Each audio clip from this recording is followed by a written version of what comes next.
Many brands are fixing contrast issues to increase their visibility and legibility. Let's talk about it.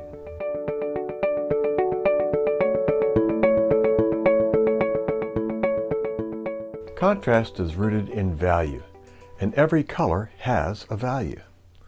As mentioned in previous videos, a signature gets the greater contrast and a logo gets the lesser.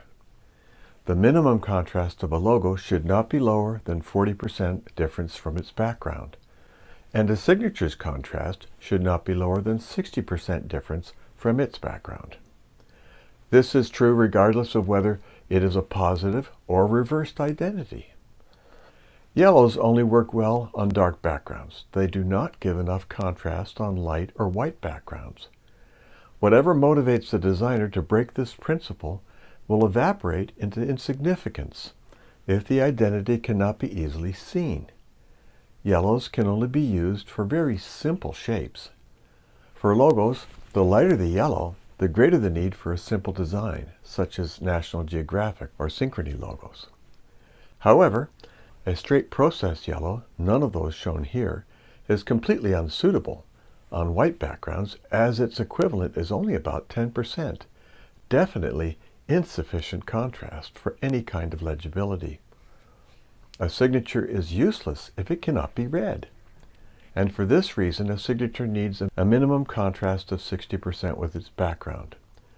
Unwise designers keep trying to defy this principle in the name of being different, but in the end, such signatures just don't work. Sooner or later, the companies with such low contrast signatures realize this and get them fixed. Each of these identities corrected signature contrasts that were too low. Since signatures need 60% minimum contrast, yellow signatures should never be used on a white background. They can work for reversals out of a dark color as an alternate color. A designer who only designs an identity for a light background has only done half a job.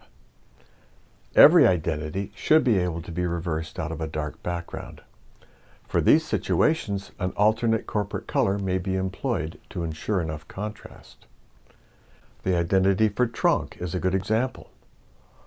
While it is workable on white, it cannot be used as a reverse. Here the difference between RGB, as on a computer monitor, and CMYK used for print accentuates the lack of foresight in this design. Contrast is a fact of life, and a matter of simple physics. If something is too low in contrast, it just won't be easily seen, and that is the core purpose of identity design. For more information, go to logodesigntheory.com. If you found this helpful, please like this video, subscribe, and share this with anyone who needs to know more about logo design.